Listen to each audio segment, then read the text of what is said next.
ગોહિલના ભત્રીજાના મોતના મામલે મનીષ દોશીની પ્રતિક્રિયા સામે આવી છે। તેમણે કહ્યું છે કે રિવોલ્વર ફેરવતી વખતે અચાનક મિસફાયર થતા પત્નીના ગળામાં ગોળી વાગી હતી।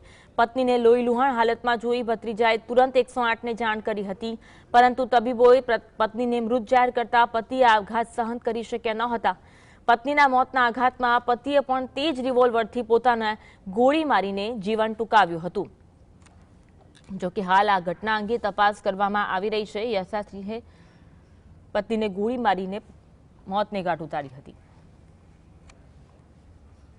સ્પર્ધાત્મક પરીક્ષાની પણ તૈયારી કરતા એકદમ બુદ્ધિ કારકિર્દી સાથે પ્રેઝન્ટેશન વગરના વ્યક્તિ હતા, પણ એમની પોતાની જે શોખ હતો એમાં રિવોલ્વર પોતાની એમને માહિતી મળી જતા એમના પત્નીને વાગી, એમને પોતે જ 108ને જાણ કરી। 108ને એનઆરઆઈ ટાવરના એક ફ્લેટ નંબર નહોતો જતો, નીચે આવીને એનઆરઆઈ 108ની ટીમને ઉપર લઈ ગયા। 108ની ટીમે તપાસ થકી હતું કે નો મોર, એટલે એને પોતાની ખુદને લાગી એને પોતે પોતાની જ રિવોલ્વરથી પોતાનું જીવન ટૂંકાવ્યું। ઘણી દુઃખદ ઘટના બની સૌના માટે, પરિવારનો થોડા સમય ઘટના આનંદનો માહોલ। આજ અંગે વધુ વાત કરીશું। સંવાદદાતા ઝલક અમારી સાથે લાઈવ જોડાયા છે। ઝલક, જે એનઆરઆઈ ટાવરમાં ખૂની ખેલ ખેલાયો છે, સમગ્ર ઘટના અંગે જે પ્રતિક્રિયાઓ સામે આવી રહી છે, હાલમાં લેટેસ્ટ અપડેટ શું મળી રહી છે?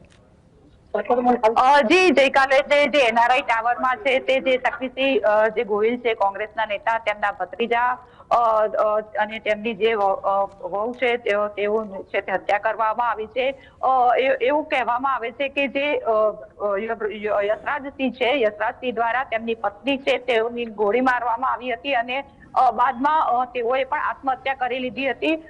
108ને જ્યારે યશરાજસિંહે બોલાવી ત્યારે જે 108ની ટીમે જે રાજેશ્વરી છે તેને મૃત જાહેર કરી હતી અને આથી જ બાદમાં જે યશરાજસિંહ છે તેણે પણ છે તે આપઘાત કરી લીધો હતો, ગોળી મારીને આપઘાત કરી લીધો હતો। જે ઘટના ઘટી છે ત્યારબાદ જે ડેડ બોડી છે, બંનેની ડેડ બોડી છે તે અત્યારે જે સિવિલ હોસ્પિટલના પીએમ રૂમ ખાતે છે અને જે ડેડ બોડી છે તેનું પોસ્ટમોર્ટમ કરીને ડેડ બોડી સુપ્રત કરવામાં આવશે। કોંગ્રેસના જે નેતા છે તેઓ કોંગ્રેસ પ્રવક્તા તેમજ જે શક્તિસિંહ ગોહિલ છે તેઓ હાલ સિવિલ હોસ્પિટલ ખાતે ઉપસ્થિત છે। જોકે કોંગ્રેસના જે પ્રવક્તા મનીષ દોશીએ છે તે નિવેદન આપ્યું છે કે જે દંપતી વચ્ચે કોઈ જ તકરાર નહોતી, બંનેનું દાંપત્ય જીવન સુખી હતું અને તેઓ દેશ ફરવા પણ જવાનું પ્લાનિંગ કરતા હતા।